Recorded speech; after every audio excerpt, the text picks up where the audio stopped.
take the right direction, take your road. Lead me, Lord, and never leave my side. All my days, all my life, you are my light. You're the lamp upon my feet. All the time, my Lord, I need you there. You are my life. I cannot live alone. Let me stay by your guiding light all through my life. You are my light. You're the lamp upon my feet. All the time, my Lord, I need you there. You are my life. I cannot live alone.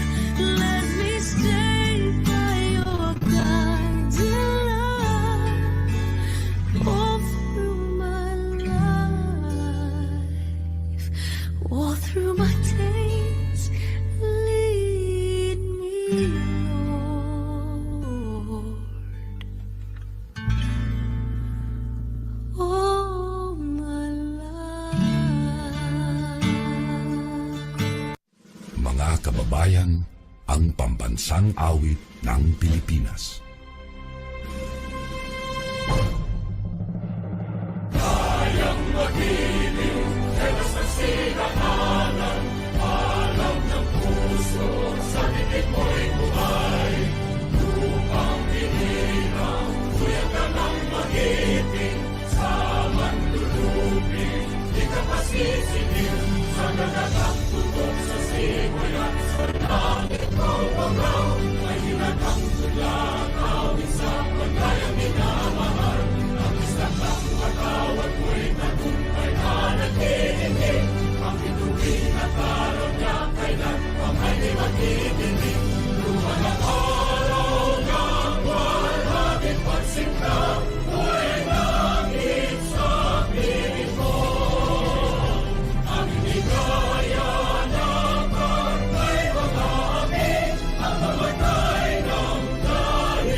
So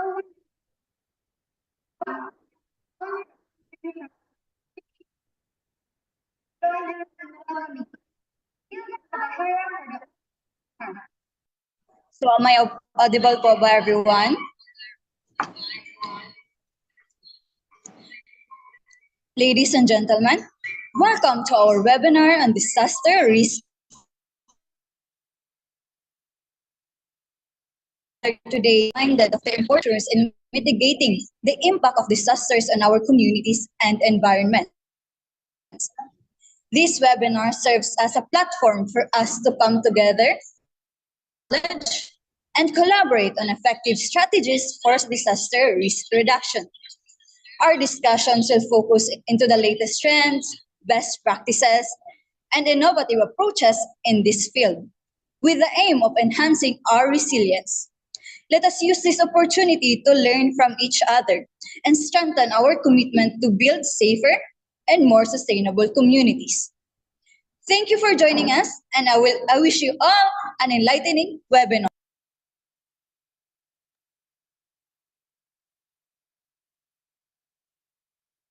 Thank you, Ms. Nelva Bajero, for your inspiring words.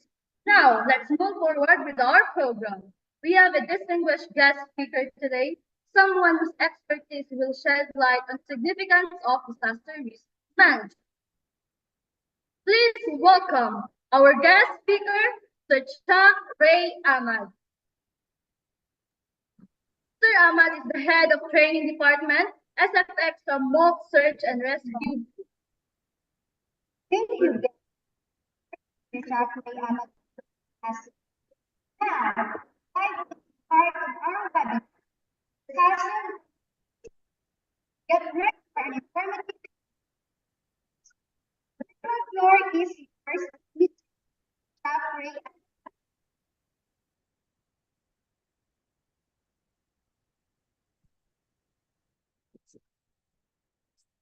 Everyone, good afternoon. Good afternoon, sir.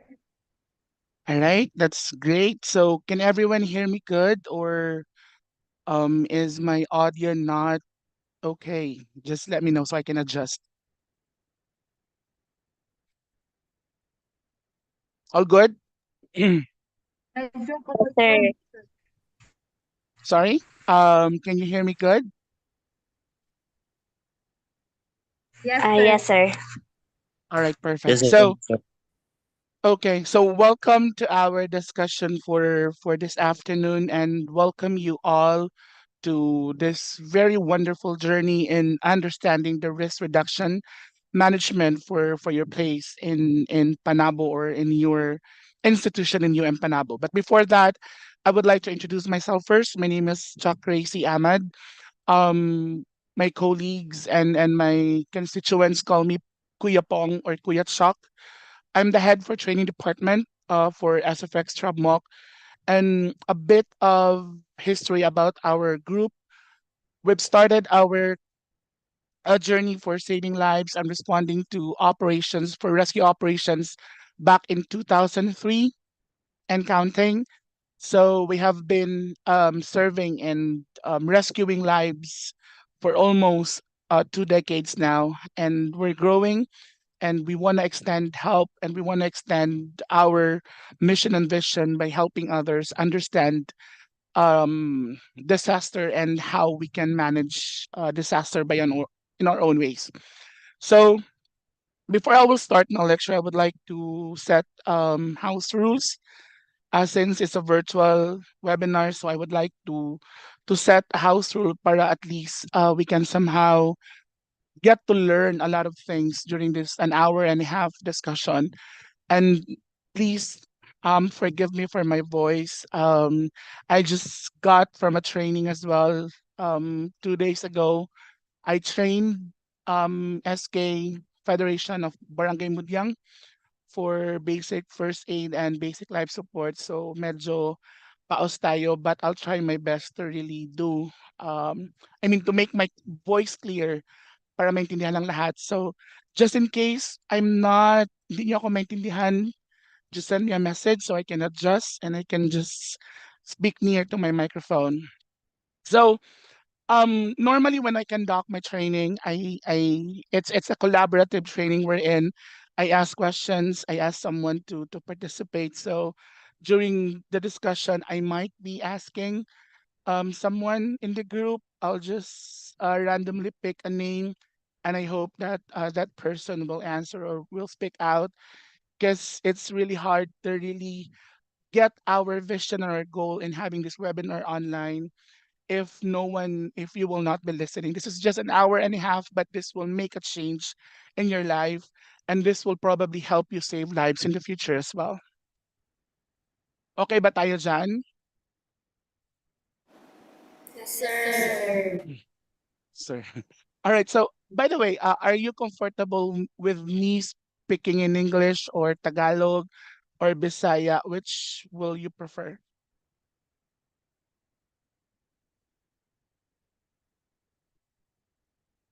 Hello. Kung asa ka mas prefer po, sir. It's up to you po. All right. Perfect. Sige. Can you guys see my screen? Yes, sir. All right, so welcome to our topic, reduction in catastrophe, the significance of risk management for disasters. So, I'm not so sure if my memory serves me correct. It was last month that your place in Panabo and Carmen was hit by a very devastating flood. Was it last month or the other month?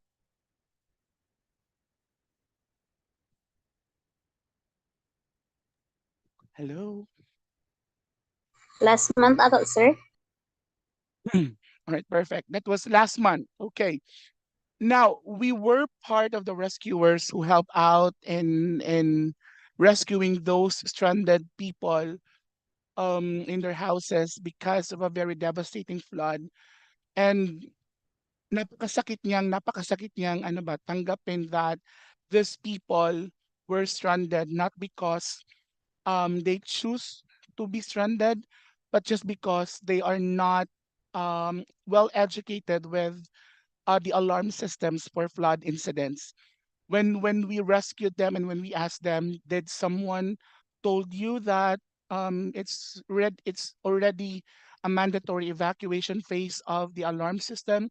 They just said they were not informed. They were not they they're not aware of the process. Wala po daw nagsabi sa kanila, wala daw pumunta dun sa lugar nila to warn them that it's already red alert level for evacuation for possible flood incident. We are so happy and blessed that walang mga casualties, but seeing the place and seeing the people who struggled to be evacuated, napakasakit pong tingnan because even us, our group, we lost one of our rescue boat just to get that one family na nasa pinakadulo po ng parang malapit sa tulay, anong tawag? Nakalimutan ko lang yung name ng tulay. So, yung boat namin is may ano kasi siya, parang may makina siya. So, we are the only ones who is capable to go inside that place. And we were hit by a very malakas na malakas na current ng tubig, and then yun natumba yung boat namin, and some of our rescuers were also naanod ng baha, but we're so just lucky that we're trained and we're skilled on how to act on such situations. So okay po at safe po lahat ng mga tao namin. But it was so sad to natanggapin that we have to go there, puntahan yung mga tao nasa malayong lugar na, well, in fact, even before naglala yung baha, dapat sana may mga tao na nakapagsabi sa kanila that they have to evacuate. May mga taong dapat na nag-explain sa kanila that they have to evacuate and they have to leave the place because a very devastating flood is coming. And because of that, I came up with an idea on what to discuss this webinar, because the youth, your role, you as youth, your role plays a very big impact in making, I mean, in avoiding this to happen again. So later on, I will discuss to you what help you can give, what are the actions that you can do, and what are the things that you can contribute to avoid these things to happen again. Kasi po, napakasakit pong tingnan that children, kids, mga matatandang tao are waving their hands, asking for help, and we can't just help them right away because napakalakas po ng current ng tubig, and we don't want that to happen again. And I am so honored and pleased that I was invited to talk and to be your speaker for today because I really wanted to send a message on what we felt on that day, 3 days of um, evacuation phase na parang walang tulog, walang pahinga, just to cater all those stranded people in Panabo and Carmen. And that is really an eye opener to everyone that we really have to act and do our part. Either trabahante ka, estudyante, politiko, or whatever your status in life, if you care and if you want to make changes, kayang-kaya po if we just do our part as a citizen sa ating mga barangay or sa ating mga lugar. So, without further ado, let me start my discussion. Is everyone ready? Very. Ready? Okay. Sige. So, um, let us start with getting to know what's a disaster. A disaster is an expected natural or man-made catastrophe of substantial extent. Isa siyang pangyayari that sometimes we can expect, sometimes we don't expect, sometimes we can control, but most of the time we cannot control. So most especially if the disaster is coming from a natural disaster, these are disasters that hindi natin makokontrol. May control tayo, but only percentage of it because it's more on the revenge of the nature of what we are doing to our Mother Earth. So a disaster kapag tumama po ito sa atin, it's a very big discussion because it will involve not just the life of the people, but also the infrastructures, buildings, yung mga palengke, yung mga paaralan, yung mga bagay-bagay na nasa inyo po ay maaari pong madamay if we are not prepared and if we are not ready to face disasters. So what are the types of disasters ba that we are encountering in the Philippines? So first, we have the natural disasters. Tornadoes and severe storms, nasa ano lang to siya, US, but if you notice, because of climate changes, we have reported that we already have minor tornadoes and severe storms in our country. So if you happen to watch, Mm. yes po, do you have questions? Roshi, do you have question po?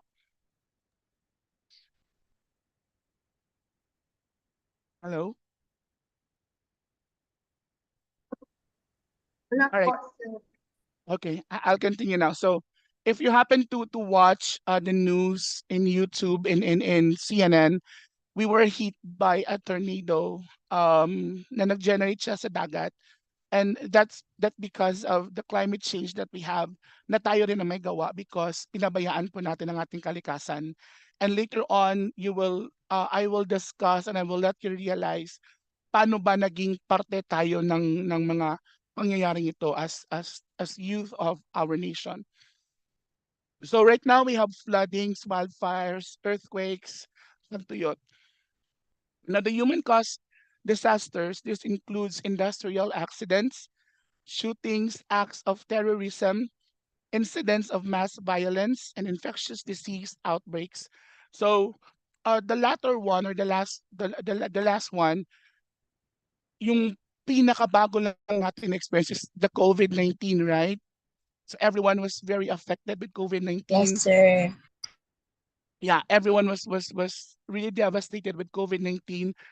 And the truth of the matter is, lumala si COVID-19 because we forget to take part of our resolution piece as youth, as volunteers, as employees, as teachers, as students, or kahit mga simpleng tao lang sa barangay, we forget to take our part in making sure that we fight for stopping the spread of COVID-19, we chose to embrace the human nature na, ay, wala yan, hindi yan totoo. Ay, wala yan, hindi yan totoo. I tell you guys, I was one of those who actually nagakuha ng mga COVID-19 patients during the pandemic time. And totoo po si COVID, we witnessed a lot of patients na nakahiga pa lang nung pinuntahan namin first, tapos bigla na lang mahirapan maghinga, bigla na lang mamamatay, bigla na lang ibabalot ng black bag. An hour ago, kausap pa namin, kinumusta pa namin, how was your family back home? Sino ba mga nakasama mo? Sino bang nakahalubilo mo? And they can talk, they can laugh, they can do things that normal people can do. But just in a sudden, mga 15 minutes, 20 minutes, 30 minutes lang, lalong-lalo na yung mga matatanda, bigla lang siyang matutumba and then they cannot breathe well and then yun na, mamamatay na. So COVID-19 really exists and totoo talaga siya. But we chose to believe that it's not true. We chose to believe na okay lang yan, okay lang tayo mag-inuman, okay lang tayo maggala-gala, okay lang tayo maglaag-laag, okay lang tayo magkatugmol, okay lang tayo matugpalingke, let's not wear our mask, let's not wear our protective gears. But mind you, because of that mindset that we had, we suffered and we are still suffering COVID-19 up until present.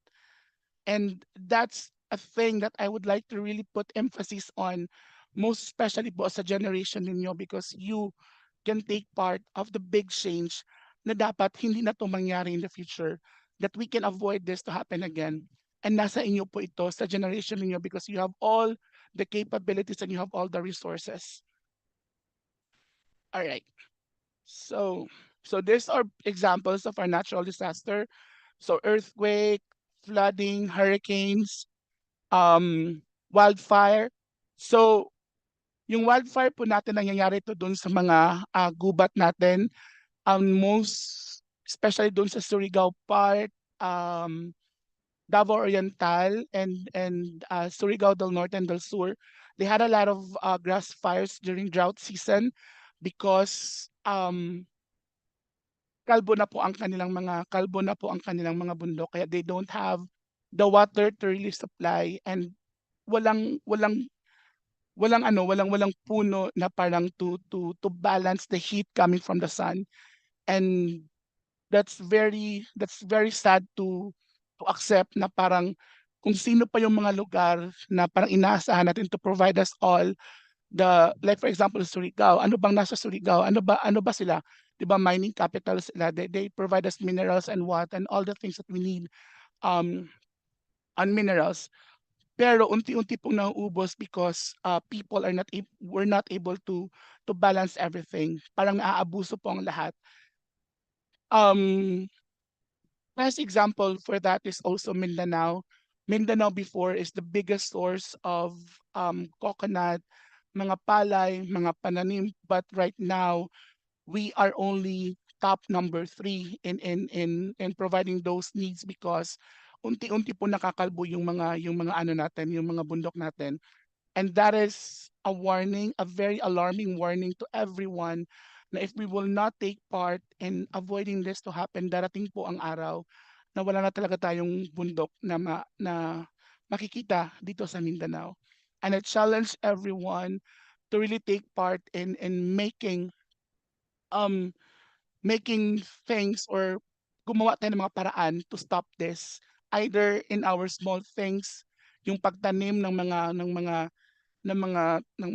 plants in sa mga garden natin or what, yung mga tree planting activities ninyo, that will really help. And I hope we will continuously do that because kung hindi natin yan gagawin, wala na pong ibang gagawa niyan for us. And let's not wait na dumating yung araw na isang ulan lang, baha na agad.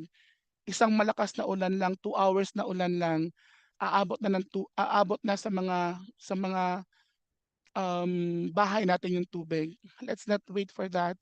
to happen because Thailand right now is having that kind of problem whenever mag-ulan sa kanila ng 2 days or 1 day lang, 3 to 4 hours, binabaha agad sila because again, yung balanse ng kanilang kalikasan ay totally disrupted and totally damaged na. So I hope that we have this in mind and we have this in our plans na let's help and let's take part as youth of today. So there's a human caused disasters, um, bombing, stampedes and all, yung COVID-19. But the very sad thing na na-encounter natin is COVID-19 because a lot of people sacrificed their lives and a lot of people lost their loved ones because of COVID-19.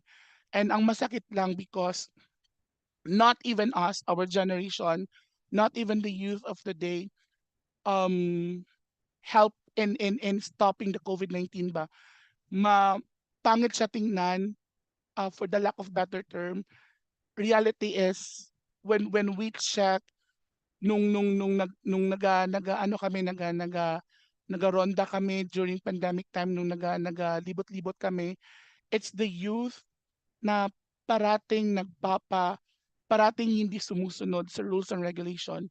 Yung mga kabataan natin po, yung number one na hindi sumusunod, sila po yung nagbibigay ng problema, sila po yung parang they tend to enjoy na parang may COVID, okay, may COVID, then that should not stop me from enjoying, that should not stop me from mingling with friends and inom dyan, inom doon, inom dito.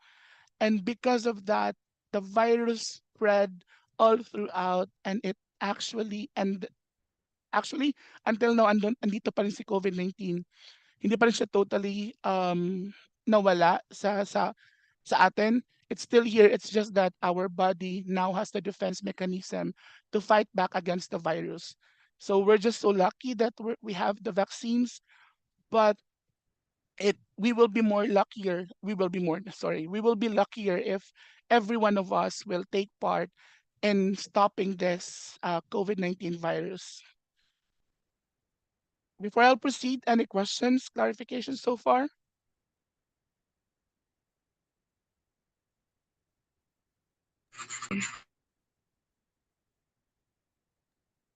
I'll take that as your silence. I'll take that as a yes. All right. So there is a question. What are the contributions of your generation? So I would like to address this one to everyone. Any brave souls that can give me his or her idea.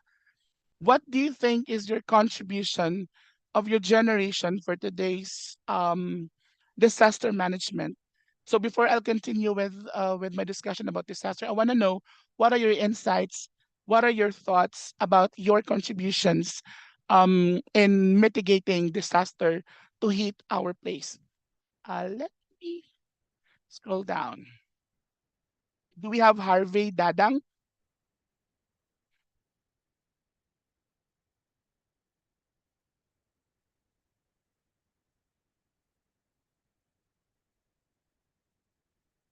Alright, wala si Harvey Dadang. What about... Sino ba nandito?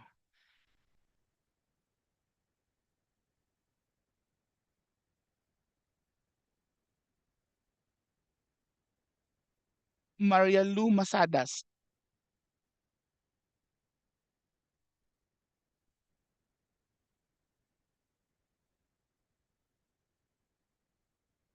Ay hala.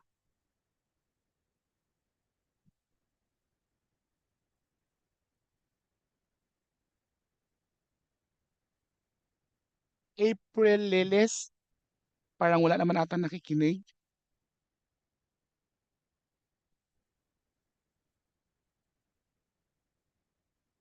Can you still hear me, guys?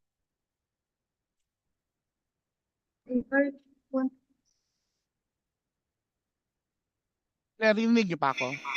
Yes, Yes, sir. sir. All right. Kasi I'm calling names to give me insights on what are your contributions for stopping or possible mitigating disaster? But no one is responding. Anyone from the group?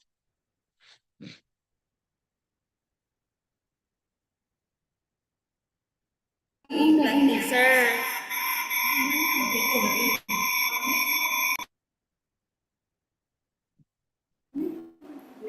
sir, I'd like to answer, sir, Go if ahead, I please. may. I believe, sir, that our generation's contribution is our tree planting activities. As po, our generation love to do such things po, sir.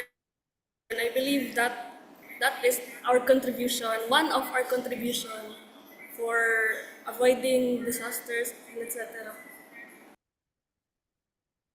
All right, very good. So that's one of the best way to mitigate disaster.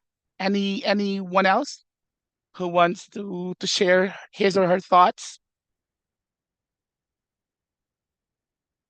Me, sir, Go ahead, please. by using social media platforms, sir, that dito magbuhat og mga implementation para ma-aware ang tanan kay mostly mga people karon naga-use na gyud og social media, especially Facebook po. Very good. And later on, we'll discuss saang phase ng disaster management magfo-fall si social media. At saka yung tree planting, saan din siya magfo-fall. We'll discuss that later on. So very good, very brilliant ideas and action plans. One last brave soul to let me know what do you think are your contributions of your generation?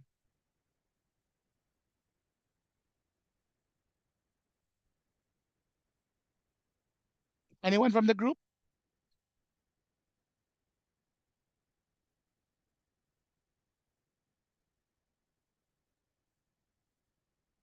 Ala, huwag kayong matakot. There's no wrong answer.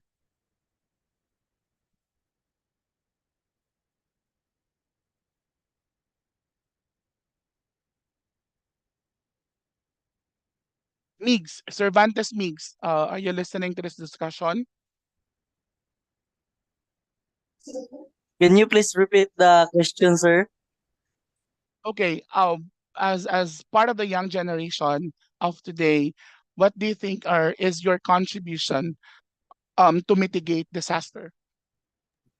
Ang para sa ko, sir, ang bilang isang kabataan, sir, paningkamutan ako, sir, nga magbangag og kanal kada balay, sir, kay para pag naay kuan, sir, kanang naay kusog kay nga ulan, sir, ba problema mo ginaron, sir. So ang buhaton ako, sir, paningkamutan ako, sir, nga makabangag og kanal, sir, para maka-contribute ko sa kada balay o sa tuang komunidad. And that's all. Thank you, sir. All right, thank you, Migs. That's perfectly right. If only every family is responsible enough na i-clear yung mga kanal nila, um, properly dispose their garbages, then I don't think we can address flooding issues in our place. So good job, Migs. So thank you very much for your participation, guys. Now let me move on.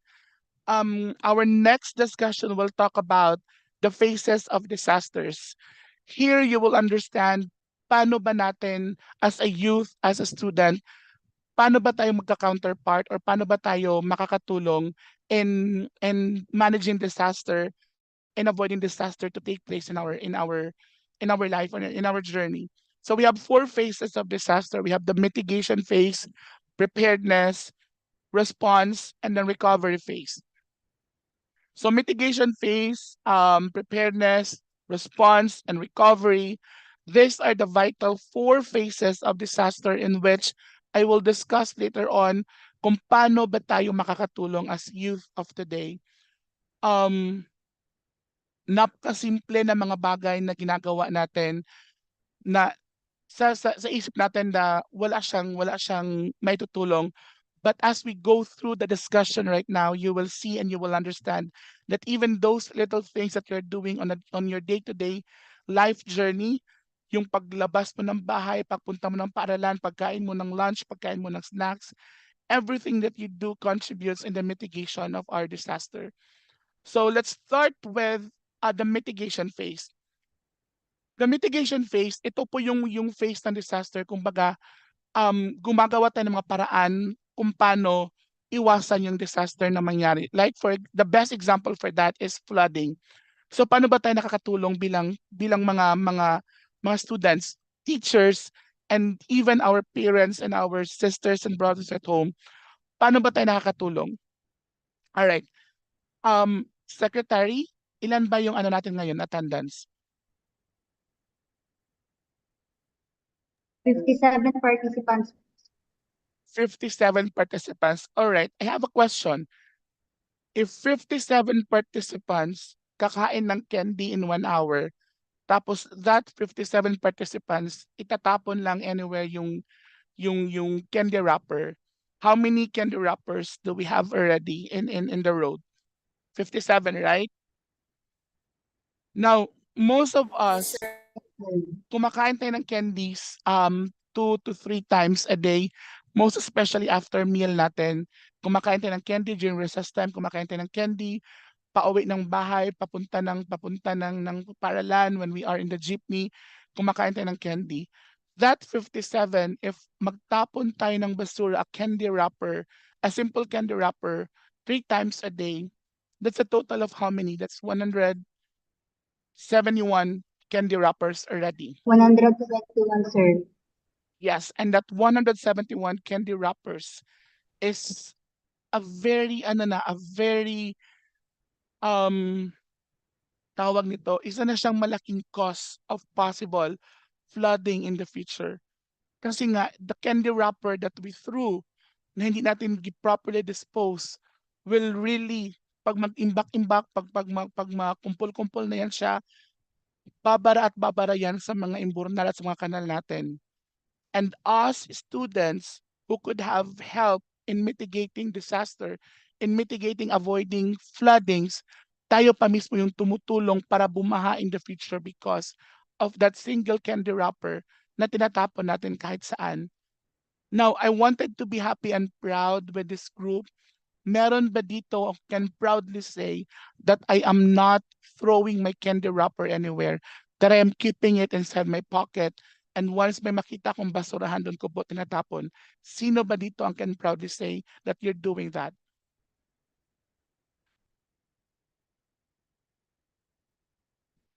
Walang proud. So lahat Me, po sir. nagtatapon.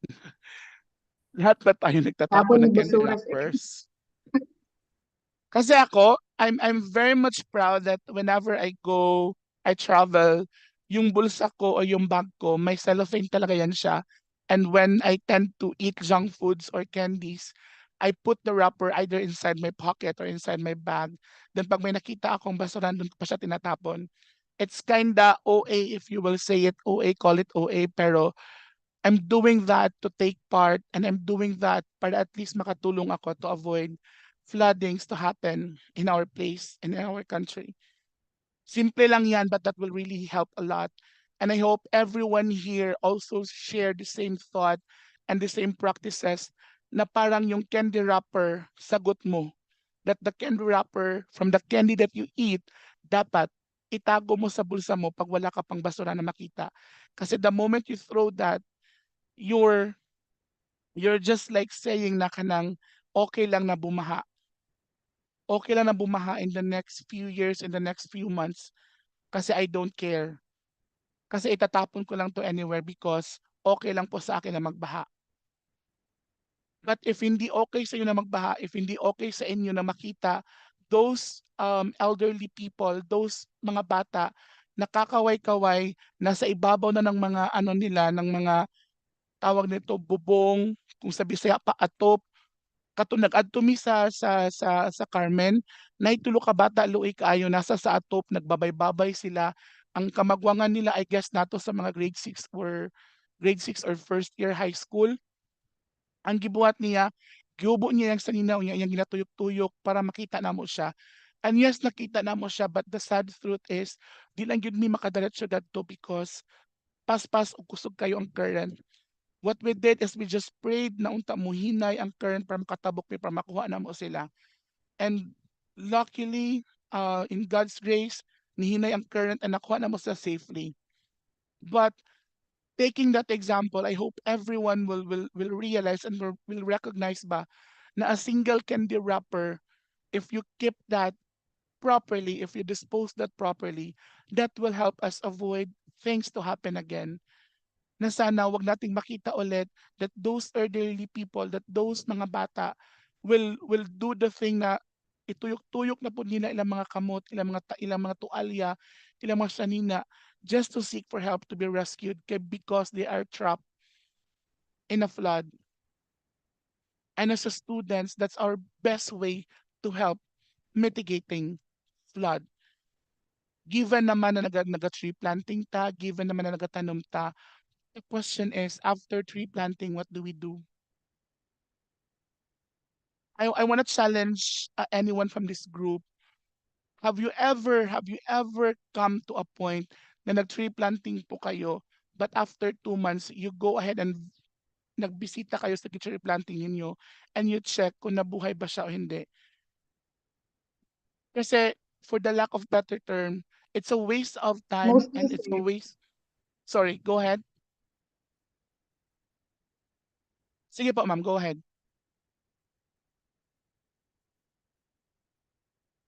Hello? Some of us, sir, kay na-experience na jud og kanang treat, sir.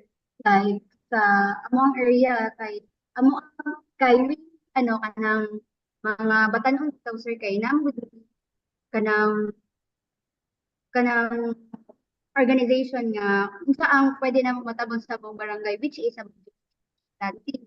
So that is why sa among barangay, sir, is na every first month ay first Sunday sa month is nagatapok naga-collaborate me and ito sa among porok nagabuhat mi kung ganang tree planting and gina-check na mo siya kung nabuhi ba siya or wala. Then pag wala, naga-plant na pud mi og usab. Then katong mga nakuha namo like mga pechay or something kamatis nga nasa among barangay kay ginaano na po siya, gina-keep na mo siya and ano bitaw na mo siya kanang murag gina sir bitaw na po siya sir para magtanom na po to the other month para na po makuha next month. Very good. So, it's like hitting one stone. It's like hitting two birds with one stone, 'di ba? Nakatabang naka to mitigate flooding and to help in the balance of the ecosystem. Nakakwarta pa ka or nakaginansya pa ka kay napamoy masudan, napamoy matabang sa iyong mga gulay, petsay, kamatis na iyong na-harvest.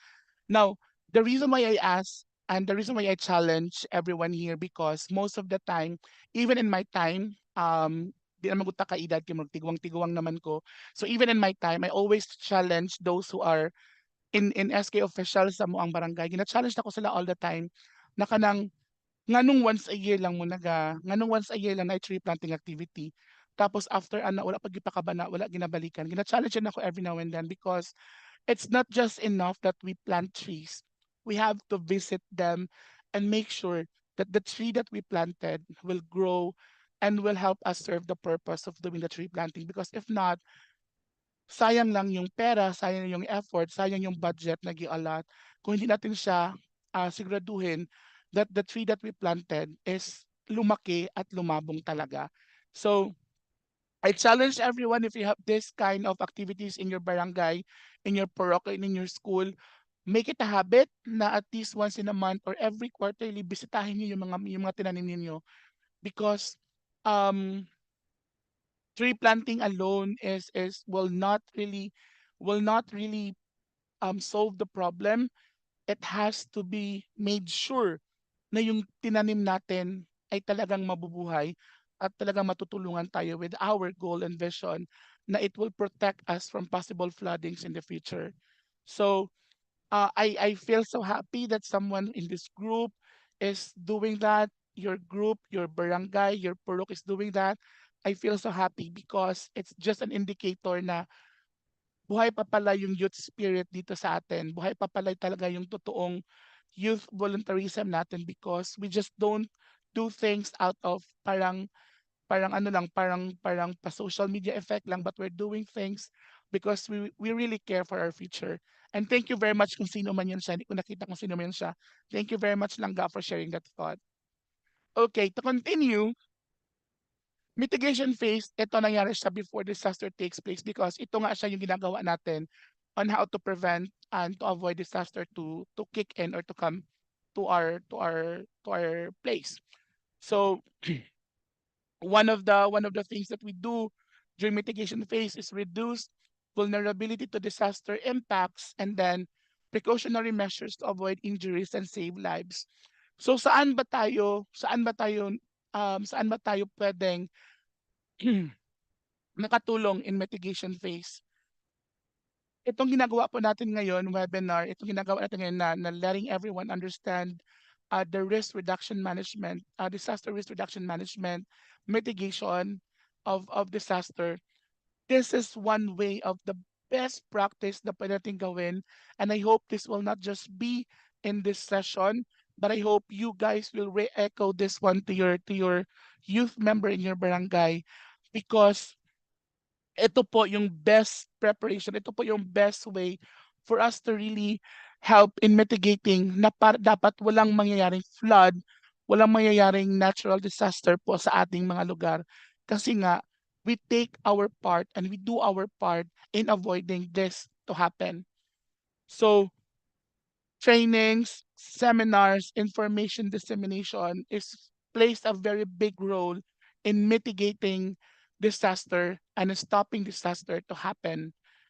Gaya nga ng sinabi ko kanina, if only everyone is aware that a single candy wrapper can cause floodings in the next 2 years or 3 years, if only all of us will have the idea and will have the parang ano na ba, will have an innate reaction na pag may kinain akong candy, dapat i-keep yung candy wrapper and hindi ko siya dapat itapon kahit saan, then we are avoiding a very devastating flood that will happen in 2 years. Kasi in 2 years time, kung lahat tayo magtapon ng candy wrapper, ang dami na nun. Tons of basura na yon na pwedeng bumara sa mga kanal sa timbornal natin. So as simple as candy wrapper, that's one big part of mitigating disaster specific to flooding na mangyari po sa ating mga lugar.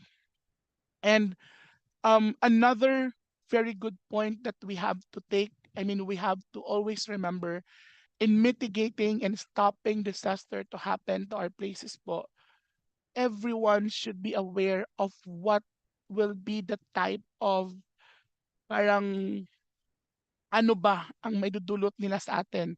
What are the damages na pwede nilang gawin sa atin? What are the things that we might lose if we allow disaster to hit us from time to time?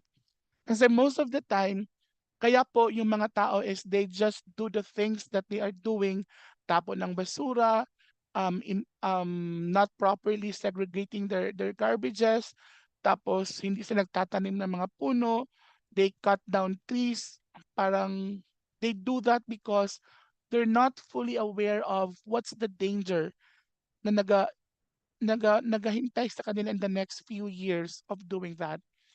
Kasi the effect of what we are doing now, hindi man siya mangyari agad the next following day, the next following weeks, or the next following months. Masakit nga siya because the things that we are doing now, hindi tayo mag-suffer. Ang mag-suffer is yung susunod sa atin. Yung mga anak, yung mga nephews and nieces natin, sila yung magsasuffer ng mga bagay-bagay na ginagawa natin ngayon. And that really hurts. 'Di ba? Kung naisip ninyo, the floodings that we have right now, hindi natin to kasalanan, totally, hindi natin to kasalanan.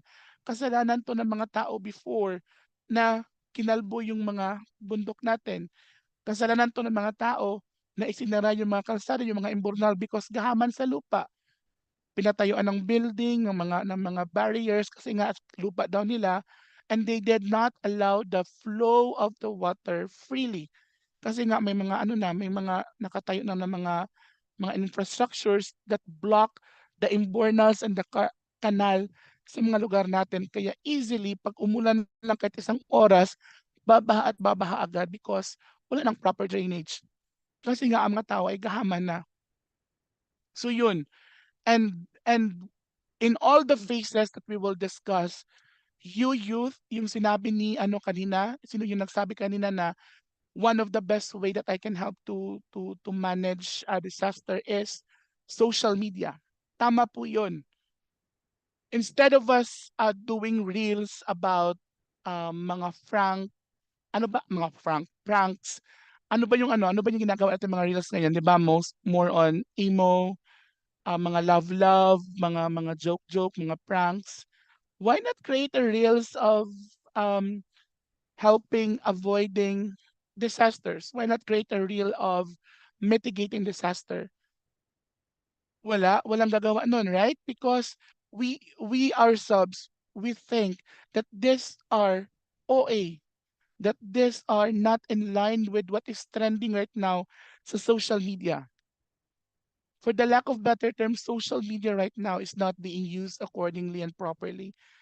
Parang mas ginagamit siya to influence all the people not to take care of the things that we have and that we are enjoying.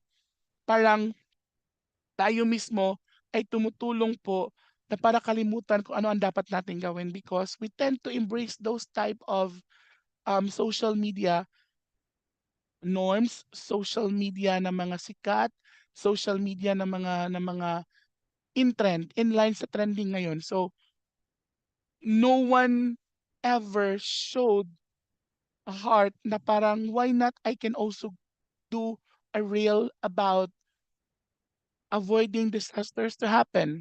But hindi ako mag-reels about magtatanim ako, ba't hindi ako mag-reels about kakain ako ng candy, tapos yung candy wrapper ilalagay ko sa bulsa ko, then maglalakad ako, pag makita kong basuran, itatapon ko yung candy wrapper. No one have ever done that.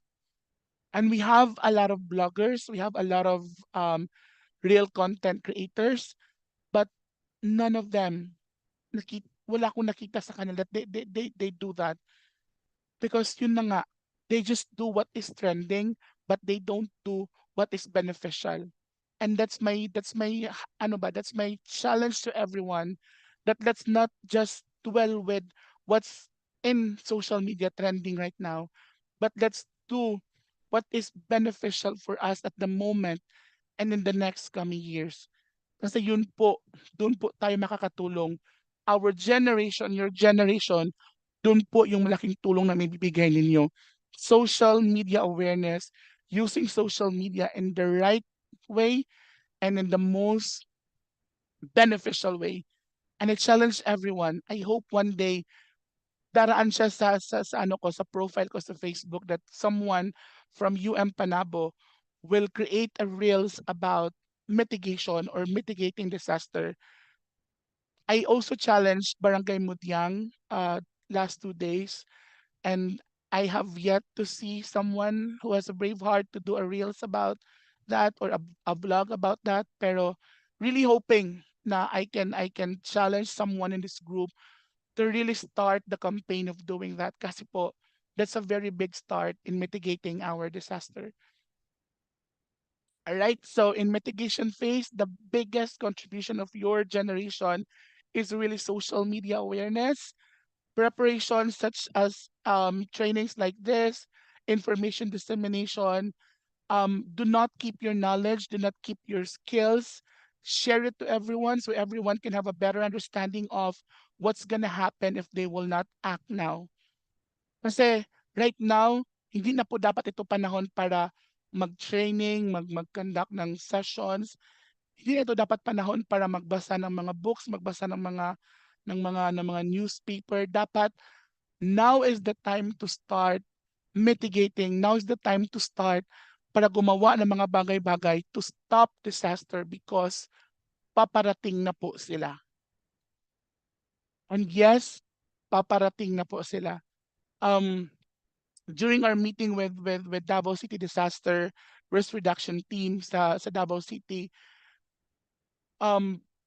masakit po siyang tanggapin and masakit po siyang i-share sa inyo, but we are slowly facing parang degeneration of our ecosystem. Parang we don't know now what to expect the next month. We don't know now what to expect next year. We don't know now what to expect the next day. Kasi nangyayari po ang mga disasters natin na parang walang pasabi because grabe na. grabe na po ang nangyayari sa ating ecosystem. Hindi na po siya talaga balanse. And that's the challenge that was given to us, responders and rescue team, na dapat, hindi na dapat kami more on rescue operations. Dapat, we should also take part in the mitigation, in avoiding and stopping disaster to happen. And that's why when I was invited, sabi ko, okay, go. I'll go ahead and conduct the training and the seminar, the webinar, I'm sorry, because I was challenged by my boss, by my idol in disaster management, na not only to act during rescue operations but also to help in mitigating disaster.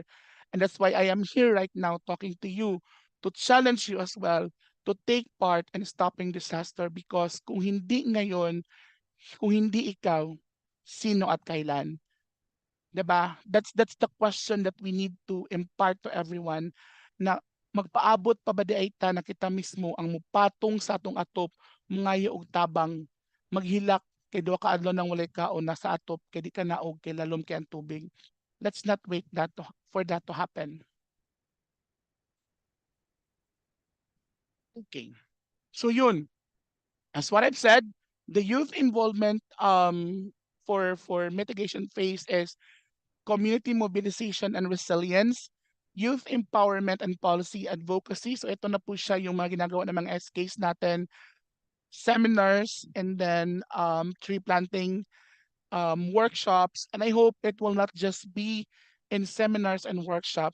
I hope it will also, the SK officials, the barangay officials, and the officers in the schools, the school management should also take part in making sure that we only don't stop in workshop and seminars. Dapat po gawin po natin what we learned from the workshops and the seminars that we attended, kasi yun po talaga ang makakatulong eh.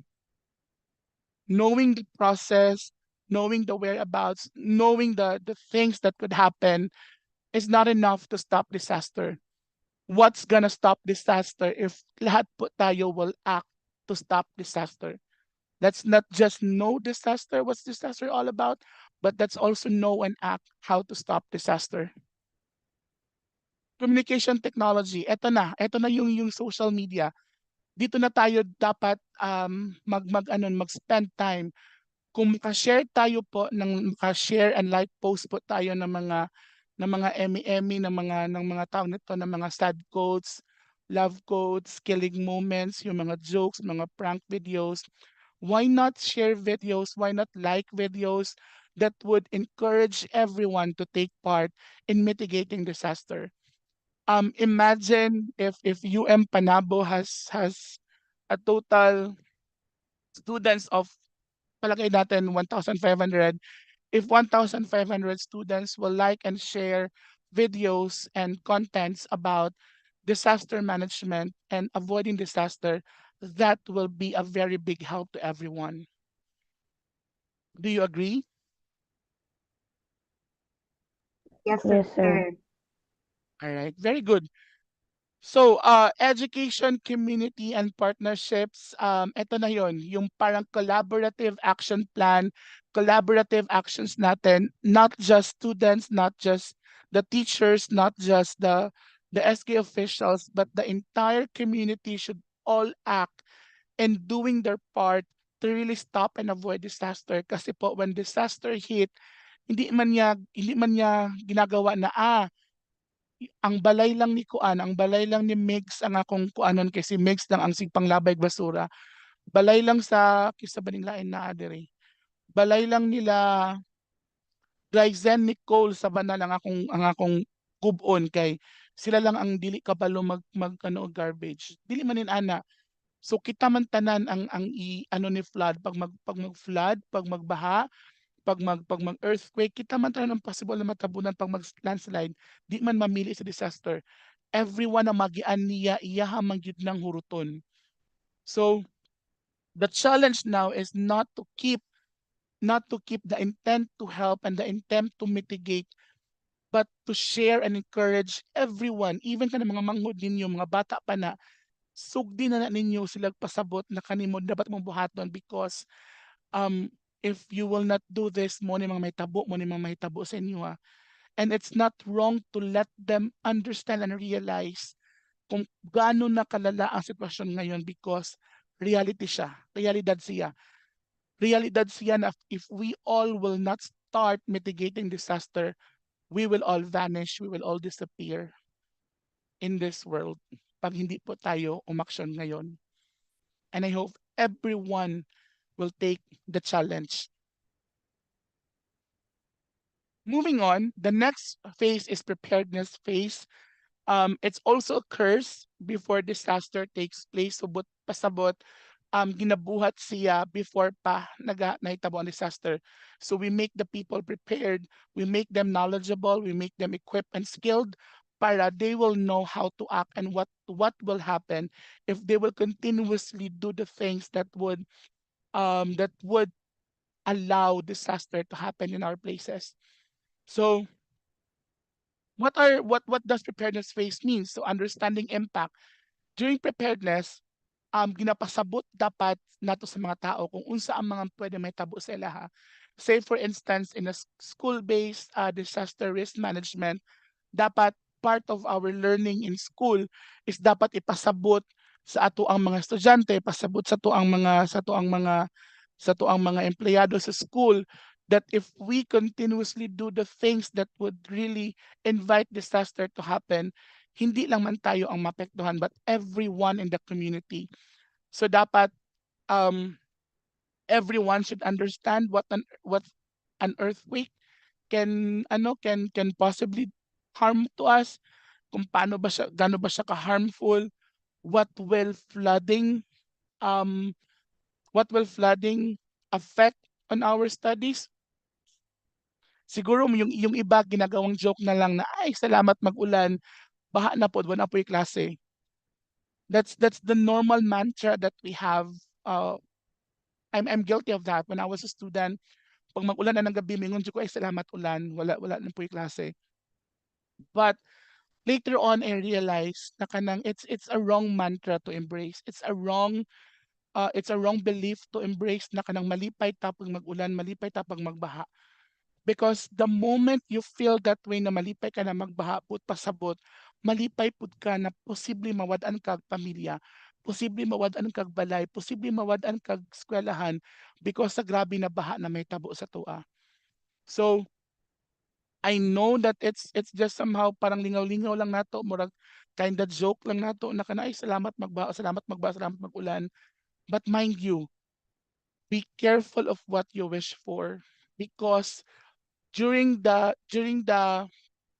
debriefing katong baha sa Carmen, when I talk to a lot of person, I talk to a lot of students as well, I even talk to a government official, I asked one thing, isa lang talaga yung tanong ko sa kanila na really strikes me most.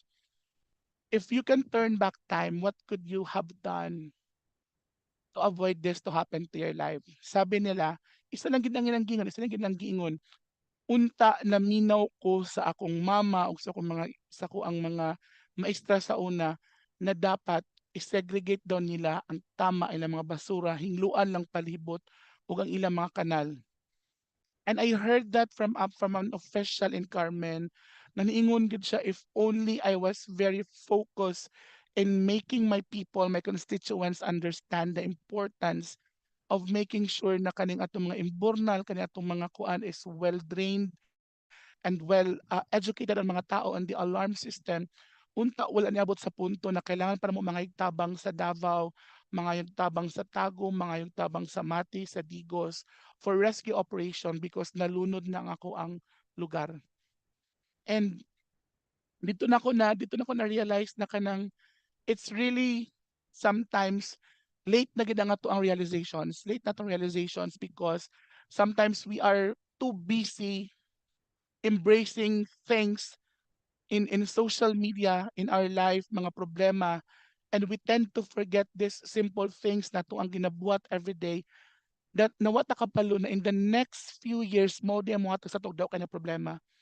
And I'm referring to garbage segregation, kaning pagputol-putol na to sa itong mga kahoy, kaning di tamang hinglo sa itong mga kanal, kaning mga barado kanang kanang maglabay tag mga plastic kanang mga inana.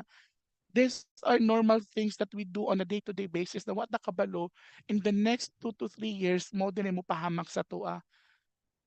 And I don't want na moabot siya ba na kanang maghilak na lang ka sa tago na kanang I lost my father, I lost my mother, I lost my kid because I did not properly manage our garbage 3 years ago. Kana atong iwasan because that's a very, very painful realization based sa ako ang na-interview during the briefing time, the briefing phase katong sa baha na naitabo sa Carmen. And if only I can share all their answers sa inyo para makamatngon mo, para makarealize mo unsa day kasakit na ma-encounter to siya na pagkabaha. But we don't have the liberty of time to do that. But mind you, sakit makitaan ang mga tao na maghilak because they lost their property and aminado sila na sila ang salang ano nawala to sa ilaha. And let's not allow that to happen to us. Okay. So preparedness phase, unsa bay mabuhat nato mga batanon ani, mga estudyante. So again, social media, sharing the message. So share ang message. For example, we have, does everyone here knows about the alarm system for flood? Yes, sir. Like the yellow warning, orange, and red?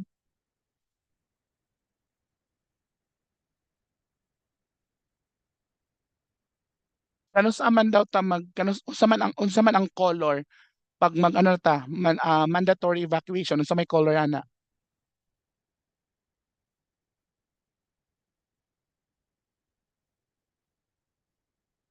Hello.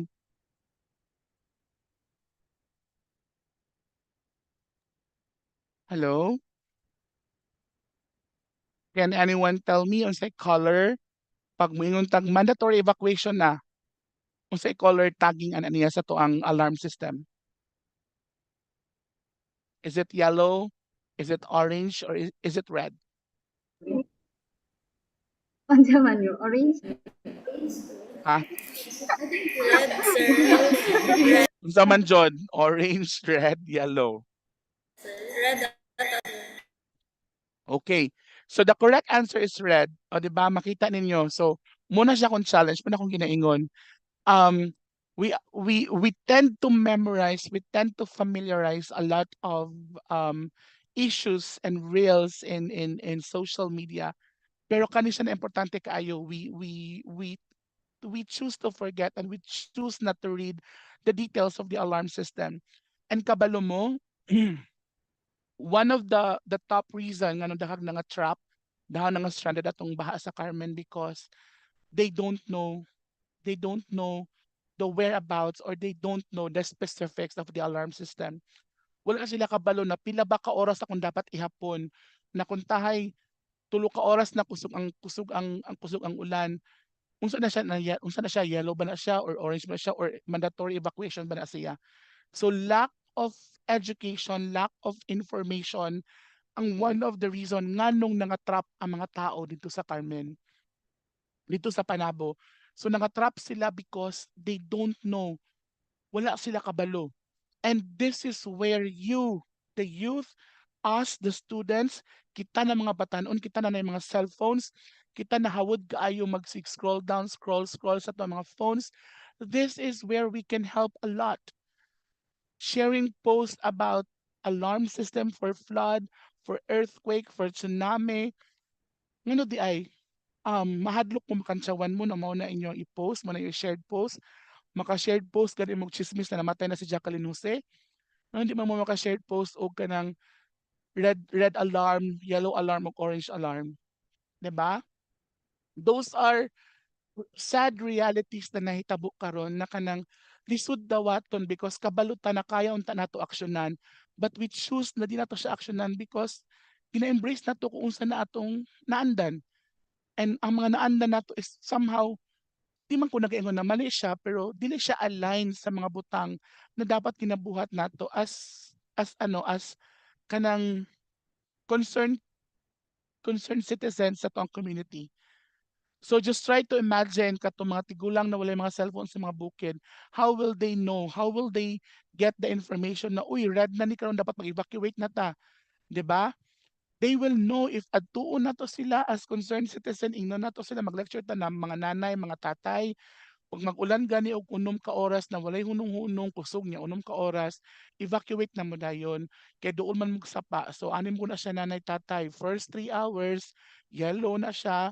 Nya pag mula pa sa nag 5 hours, orange na siya. Nya pag mo 6 to 8 hours na, red na siya. So mandatory evacuation na ta na mag-evacuate na kita na magpaabot. So those are the things na matabang nato sa ilaha as youth, as student, because again, wala man sa means of communication, but we all have the means of communication.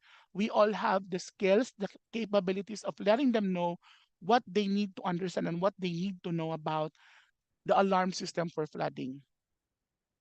Kerry, kaya kaya nato na buhaton, students of UM Panabo?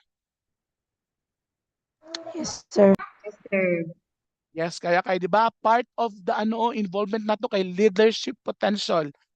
Leadership potential. Kita dapat ang mag-lead, kita dapat ang mangusog, kita dapat ang mupasabot sa ilahan ng mga nanay, mga tatay, mga ate, mga kuya, mga auntie, mga uncle.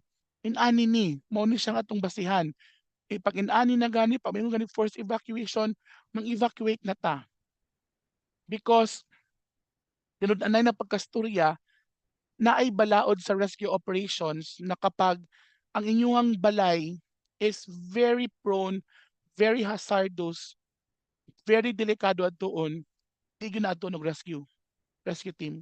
I tell you, masipag mag-post sa social media na walay pulos ang rescuer sa Panabo, walay pulos ang rescuer sa Tagum, kay wa mi giadto.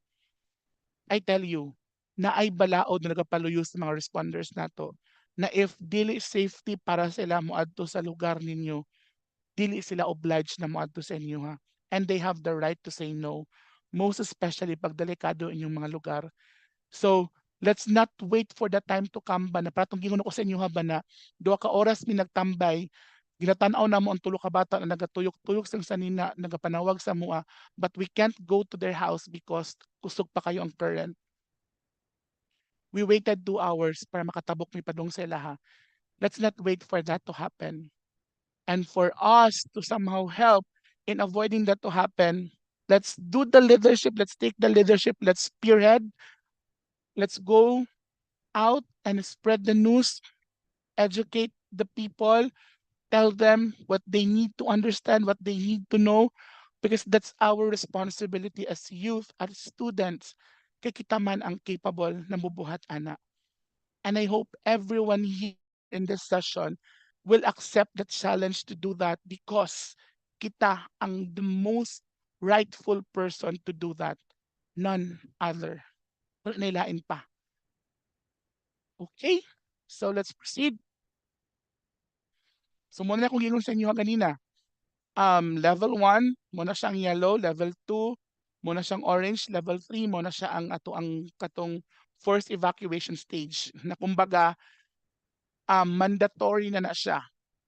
Ang problema lang man good sa tuan diri sa tuang sistema sa tuang lugar kay we cannot accuse someone for not following instructions about mandatory evacuation. Kumbaga, people will always have the right to either stay or either evacuate. So kami gani gi halos patuon nami katon ngadto mi sa unsugod ni pangalan anang pagsubungan, basta pagsabangan. I'm not sure, I'm not familiar with the place pero ato na ngadto mi dadto pagsabangan. Basta naa na siya sapa na dako. So katunangan to nami dadto when we ask the people to evacuate, wala sila ang gingon. Mo evacuate mi para kawaton sa mga tao mo ang mga gamit. And the reason is valid. The reason is valid. Di na mo pwede i-contest na, ayaw sir, wala gi mangawat. Dili pwede naman i-contest because there are really mangawat na mga tao. Once nakita na nag-evacuate na, once nakita na wala mga tao, sudlon din na nila, they will take advantage. That's why moingon jud ko na valid ilang reason that is na mohawa. But again, we cannot also take them accountable for not evacuating. Kaya again, naman sa valid na reason. So muna siya atong ang pangit sa atong sistema diri sa tuwa karon because we cannot forcefully evacuate them. Either atuas ang pugson, atuas silang guyuron, maigom ta sa human rights. So mauna na pag-abot sa panahon na moabot na ang tubig silang mga atop, daghan na kay yaw-yaw. Ang mga rescuer, ang mga responder, luya kayo mangliho, hinay kayo mo responde, mga matay na lang mi wa pa minatuan ng responder. Pero the truth is, yellow ug orange pa lang naghatag na og mensahe, naghatag na og warning, naghatag na kuha na the next 2 hours dapat mag-evacuate na. But they chose not to follow. And kung unta mapasabot ni sa mga tao, let's start with our family. 57, ika 58 ko. So kita 58 man ta na tao din na participants. Let's start with our family, with our relatives. Ipasabot na to ni sila ha. And power of mouth ba, power of the mouth na pag ato ipasabot na sila ha, sila po pasabot po na sila mga parentis, na mga friends, then somehow it can somehow change the the pagtuo sa mga tao na kanaali tamutuan ng ilang mga vacation binuangan na tanan nila magtapok dito sa gym niya walay kaunon igang kayo wa tulganan. Yes, igang sa evacuation, but that's the safest area that we can stay for the day na nagataas ang tubig. And unta lang jud, it will start within us, within our family. Let's start discussing this to our family. Let's start making our family and loved ones understand about this para mabawas-bawasan ang mga tao na kanang not educated, not well educated about this. And I challenge everyone, share this to your Facebook, share this to your timeline para everyone can be aware of. Kay tanawan yung panahon nagaulan-ulan na pud og balik. Yes, they say na tagtuyot daw, pero kung makita ninyo nagaulan po from sometimes. And ang ato ang mga sapa karon, ano na sila, very magical, very unpredictable na kay sila. Gamay lang na ulan, musaka na rin ang tubig and pabalungan no. So it's very important that as early as now, let your family understand about this. And that's a challenge that I will leave to everyone. Okay? So next, response phase. So muna na siya. It occurs immediately after disaster, addressing to immediate threats, search and rescue operations, reduce the potential for further harm. Now, unsay matabang na mo ani sir kaning response phase na dili man mi trained first aider, di man mi mga rescuer, dili man mi mga tawag ano, di man mi mga trained na mga rescue team or rescue operations. Even though you're not trained, you still have the biggest contribution during response phase. Paano? You have the phones, you have the social media access. Kami po na mga responders, we don't know, wala mi katuod sa inyong mga sulok-sulok sa mga barangay, sa mga purok. Kamo ang nakabalo ani. If only you have the courage to post in your social media account na kaning specific na lugar, kaning specific na kanto na yung mga tao na natrap diri, then that will help us identify kung asa namo ang pwede namo adtuon na mga tao para maluwas namo. It doesn't always follow na dapat trained ta, na dapat natay knowledge on search and rescue operations. But as simple as being responsible with our social media accounts, making use of it to inform everyone about the status of the status and the kagrabihon sa impact sa disaster sa inyong lugar would help us somehow prepare for the things that we need to bring pag mo responde mi sa inyong mga lugar.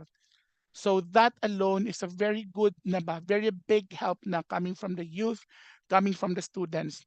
And I also challenge everyone na during your free time, kung naamoy mga extra budget, na may mga extra na mga adlaw na di kayo mo busy, you create a program, you create a training program wherein mag-request mo mga trainings about first aid and basic life support because I tell you, kailangan kaayo ninyo na.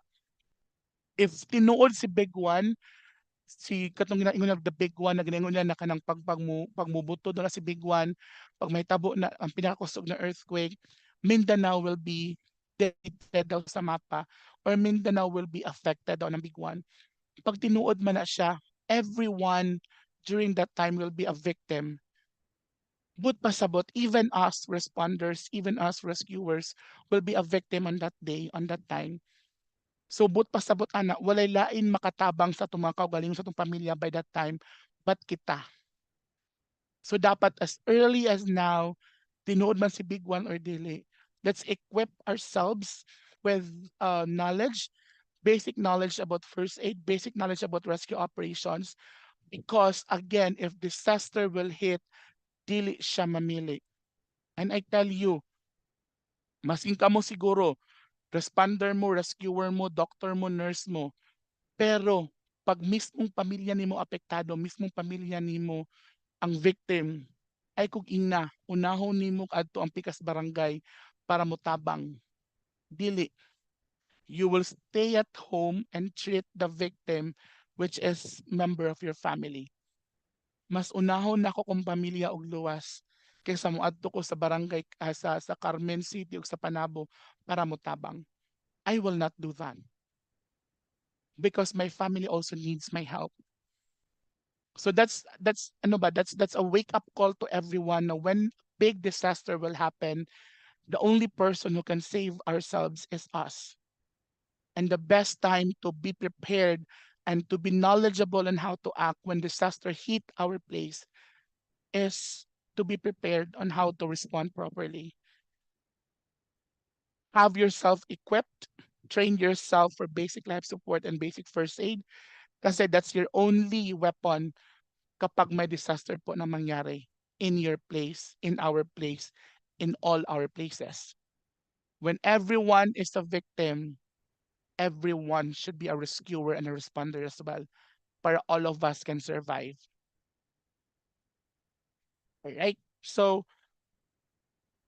youth involvement, yun pa rin, social media, assisting first responders. Ito yung sabi ko sa inyo kanina, assisting first responders by sharing the location, telling us or letting us know the impact, the nature of the impact of the disaster.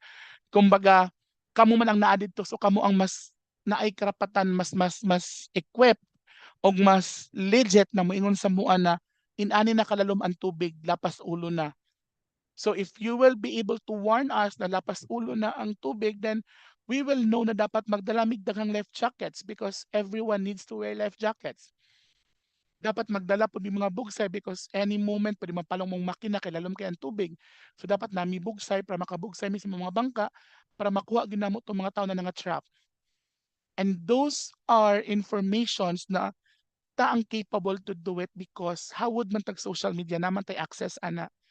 And we can always go online, share videos and photos, natay capabilities, natay skills on how to make our posts be kanang yung mga sana at highlight ninyo at minana ninyo. I'm not even familiar on how to do that pero matinga na lang kung ano na at highlight tapos na mention ko niya highlight naman to at followers no na mention ko na wala man ko na to mangin-ana. So you all have those creativity, you all those have those talents and skills. Make use of it during disaster. Okay, again, you students and the youth of today plays a big role in making everyone safe during disaster. Ingon gid sa ikaw pato damage control. Ngano makatabang mi sa damage control? So may matabang ako na estudyante lang man ko. Remember that the earliest possible time na ma-detect na to ang possible impact sa disaster, the bigger the chance na ma-lessen na to ang damage na may tabo. Say for instance, mag-ingon mo sa mua na naay napulo ka balay dito dapat may kilid sa sapa. So if as early as yellow pa lang nakaingon na muna na anay napulo ka balay dadto, then the barangay responders will be aware na napulo ka balay dadto, then as early as yellow orange pa lang maadtuan na sila para ma-evacuate. But if you will just act na bala sila basta kami safe mi diri kay layo man mi sa ano, layo man mi sa sapat, di man mi mabahaan diri. Kung maging-ana lang ato ang mantra, ang atong mindset, then dili ta makatabang to control the damage na pwede mahitabo during disaster. And I hope this is clear to everyone na either those people are our relatives or not, we are responsible for them.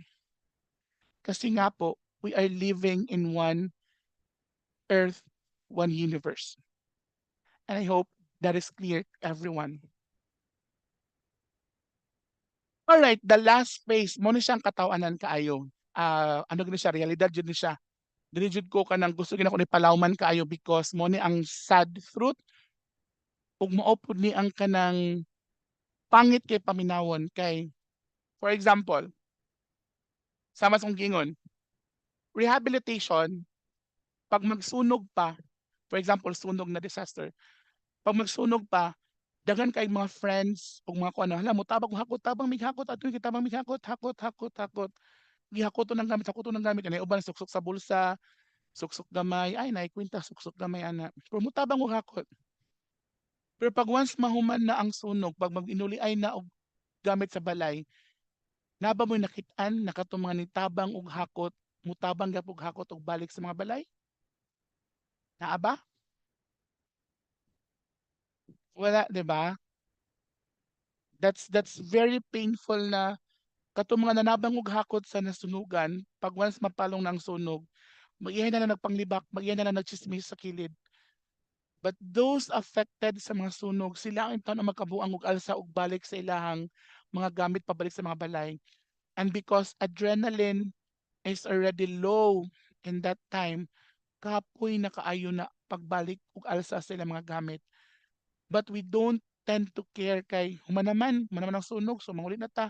Bahala na sa dara, ilahan na ng problema kay human naman ang sunog. But remember, the rehabilitation phase part of the disaster, dili ta mas kailangan. Dili ta mas kailangan sa mga tao na naapektuhan sa disaster. And most of the times, yung rehabilitation phase, mo ni siya nang baliwala ba? Kay ana, may BHW na may mga relief goods panghatag sila ha. But remember that during disaster, dili lang relief goods ang kailangan sa mga tao. Dili lang kwarta ang kailangan sa mga tao. Dili lang noodles o tinapa ang kailangan sa mga tao.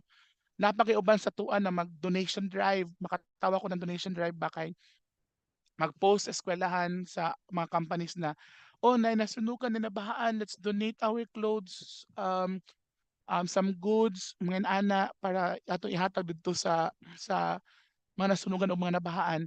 And I'm a very ano man good, I'm a very active volunteer pagka na mag-repacking na og mga goods and mga donations. And very sad because kaning mga tao, murag ginahimo nilang basurahan ang donation drive.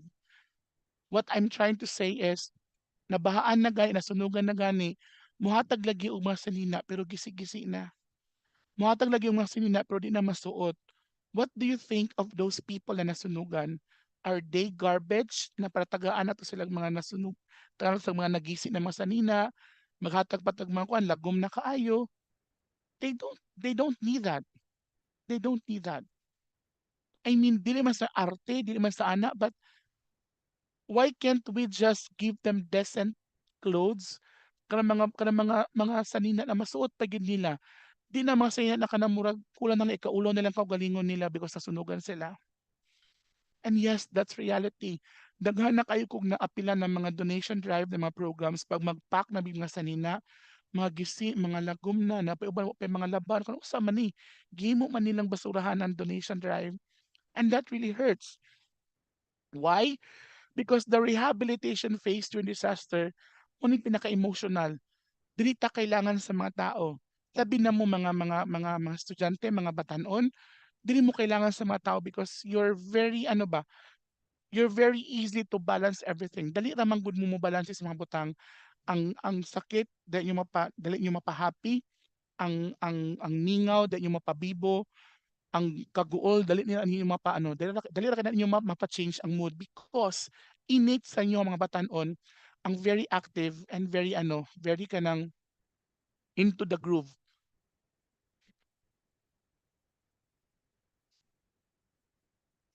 Sorry. So, most of the time, ang ginabuhat nato during rehabilitation phase is mag-pack ta og mga donation, makatagtag mga donation, magtabang ta og pangwa sa mga pangalan sa kinsa mga na-damage.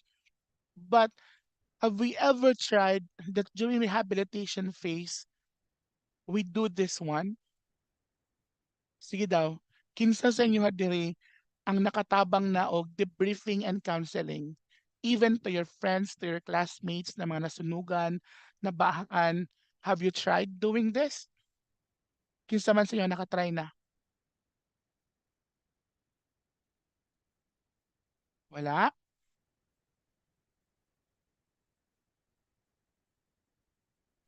Sir, Yes po. Ikaw? Nakatry yes, na ka, ma'am? yes, sir. Ano lang siya, parang friendly counseling lang good. Kasi, by Oo. the way, sir, my name is Nadia. Actually, teacher ko, sir, pero nalapot ako attention sa inyong lecture. So, I did naminaw din ko. Ano, sir, Wow. a friendly counseling na katong recent na nasunugan, ganit sa likod sa pad. Oo, oo. Kasi sir, one of my student that time is parang wala na siya gano'n sa kinabuhi niya mag Yes. undergo OJT. So, isrehan na ko siya, like, what if, kung hindi na lang tama ng imuhang mindset niya, wala man nagituyo kay disaster, wala na, no, nang kinsa may gusto, ano, mahita, bukas na nagumam, more on positive side, ang ako ang ginayong sa iya, sir, kay para baka nang naasay ka ng courage na mag-move forward sa nahitabo. Kay kung magpalugmok manggod siya, mas wala na. Wadaan pa ganyan sila balay, ngayon hanap ang situation. So ako lang, ang ako sir ba is, aside sa kanang teach ko sa ilaha, kanang ginapafin na ko sa ilaha, na di lang ko maestro, kundi I'm also a second mother to her or to my school. So ganun lang yung Wow. ginagawa. Then so far, then training na ongoing na yung OJT karon sir. So at least sa gamay na help sir ba na siya impact sa bata. Kasi mental ang kalaban ana eh. Good Yun job, lang po. ma'am. You deserve a clap. So guys, everyone, virtually, let's give a hand to ma'am. Kay mo gini siya ang missing part during rehabilitation phase sa disaster. Yes, very easy ta to provide things, very easy ta to give donations, maghatag tag mga dilata. And remember ha, sakit paminawon, nasunugan, nabahaan, walay kaon tulo ka adlaw, nya ato ihatag kay tinapa og noodles. Kanang dili man sa gina-degrade na kung tinapa og noodles, but these people deserves to have a decent meal after being stranded for 3 days, 2 days, after being homeless for 2 days, 3 days. Deserve nila makakaon masing corned beef man lang, beef loaf man lang, something na para makaparealize, makapa-uplift sila ba na kanang there's still hope for tomorrow. Di na siya maong end of, di na siya end of life, di na siya end of everything. Kay even the people around me give me things, give me inspiration to keep moving forward.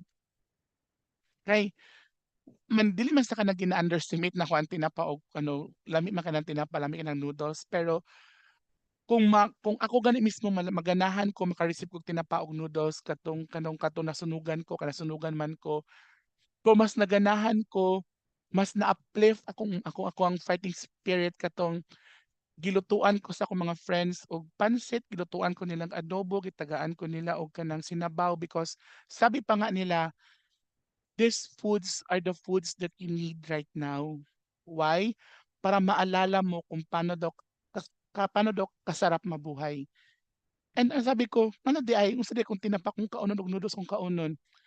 Ang tinapa mo dog noodles, it will just remind you how hard life is.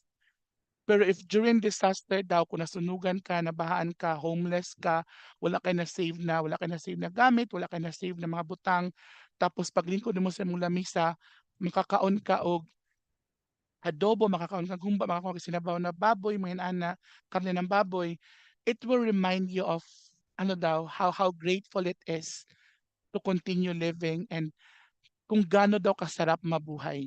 And nung katunilingkod ko kung gino na bitaw no tama bitaw kanang it feels different pag ang makita nimo na ginahatag sa imo is something that will remind you to strive harder, to move forward.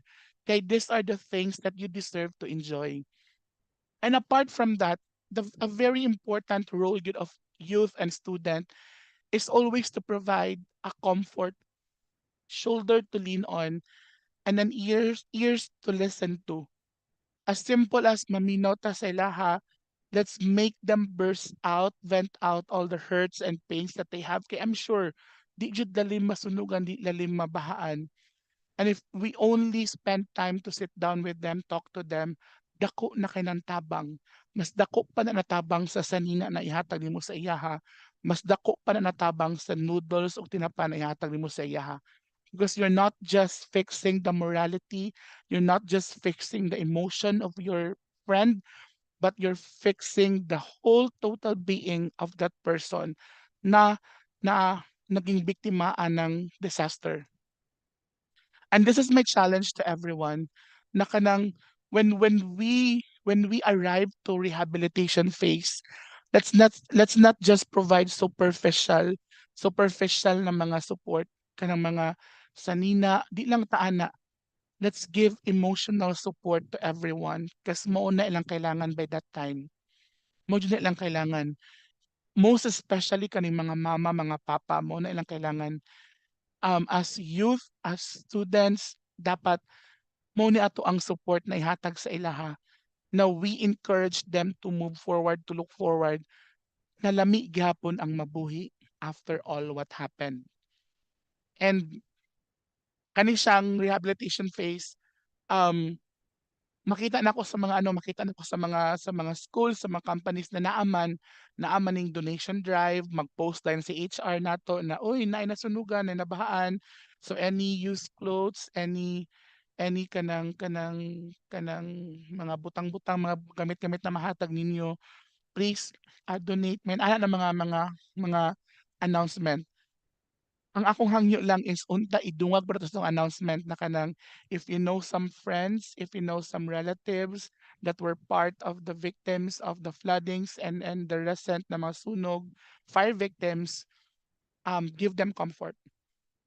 Talk to them, give them comfort and encourage them to slowly get up and accept things as they are and ipa-remind sila kung unsa kalami ang mabuhi. So, I know costly siya pero kung naamoy friends na masunugan, naamoy friends na mabahaan, try na magdala mo og mga lami na sudan sa ilaha and tell them natay food dere mga unta and this should remind us na lami kaayo mabuhi. Let's not stop dreaming to be alive kay muagi ra yung tanan. But there are a lot of reasons para mabuhi ta. There are a lot of reasons para maningkamot ta na makabangon tagbalik. And this is the perfect reason. Lami mukaon og lami na pagkaon. 'Di ba? So, in totality, kung ako ang pabuton ahata asa ba si youth mas naay ma-contribute with the phases of disaster. Two things akong gusto ihagit sa inyo ha. Dito ta sa mitigation and dito ta sa rehabilitation. Why? Sa mitigation man good, we have all the access to inform everyone. We have all the access to conduct trainings and seminars. Kay mga hawod man ta ani. We have the skills, we have the talents, we are educated enough to conduct trainings and seminars, workshops to everyone, even katong mga daglag ng mga lugar outreach program kung natawag namo sa una. Let them be aware, let them understand the process, let them understand the system para sila mismo kabalo sila. Remember that dili lang ni siya para sa mga education students ang mag-educate ang mga tao. Even if IT students ka, engineer ka, nursing student ka, you have the capability to educate everyone. So as long as you have the passion to educate, so as long as you have the passion to help other people. Secondly, rehabilitation phase because we are the best peer counselor of all time. Kita mo mga batanon, we can easily adopt. Ano ta ba? Kanang tawag na ha? Kanang kita ang perfect stress absorber sa mga tao. Why? Because we can easily divert emotions. Sometimes we are carried away of emotions, pero most of the time, mas dali para sa tua na mo pasabot sa ilaha kung unsaon pag-twist ang emotion na naa sila karon because innate sa tua ang pagiging peer counselor. It's just a matter of discovering the talents and the skills that we have. Kay naman tay dalunggan, naman tay kasing-kasing, naman tay baba. We just have to make use of it accordingly and challenge ourselves na During times of disaster, after disaster, dili lang tinapa noodles o mga sanina ilang kailangan. Kailangan nila og dalunggan na andam maminaw, kailangan nila og kasing-kasing na andam mo sabot, o kailangan nila someone na mulingkod lang sa ilaha ug mo pa remind sila ha na lami kaayo mabuhi. And with that being said, if you have other questions or clarifications with the discussion that we have right now, na ba? None so far, sir. All right, so if you don't have questions, let me leave you with this. Let me share with you our goal and vision with our groups SFX Shrubmok. So our tagline always sa mga bata na ginapangtudluan namo, sa mga barangays and purok na ginatudluan namo, always na mo na ginaingon sila ha na we do this so others may live.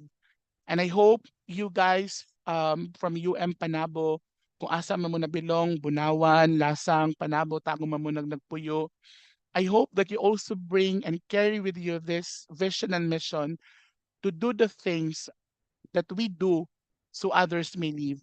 Kasi nga po, di kita kabalo sa moabot tayo na panahon kung kinsa maging biktima sa mga disasters. So at least man lang, we take part as early as now for us to really make sure that someday, somehow, we can make things happen and we can make lives be safe because we did our part today. That's all po. Thank you very much and thank you for your time and thank you for inviting me as your resource speaker. I hope I was able to touch some of your lives and I hope I was able to challenge you and you will accept the challenge na let's do our part, let's take our part because kung hindi tayo, hindi ngayon, sino at kailan. Daghang salamat po.